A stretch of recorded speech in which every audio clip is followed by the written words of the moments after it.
Viral po ngayon sa social media ang video kung saan makikita ang kumpulan ng mga insekto. Ayon sa post ni Gabs Laurel, tila sumalakay raw ang mga bubuyog sa Ortigas sa Pasig City. Bandang alas 3 daw po yan ng hapon nang lumitaw ang kumpol ng mga insekto. Halos 1 oras din daw ang itinagal nito.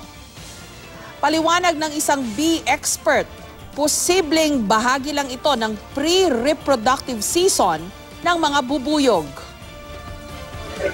Break time kasi namin tapos nung tumingin kami sa window, nakita namin may daming para na insekto. So, tinignan namin, ginituhan namin. Tapos nung tinignan namin ng malapitan, mga bubuyog. Kasi this season, may tinatawag tayong reproductive swarm. Dumaan lang yan dyan and then hahanap sila ng permanent nilang matitirahan.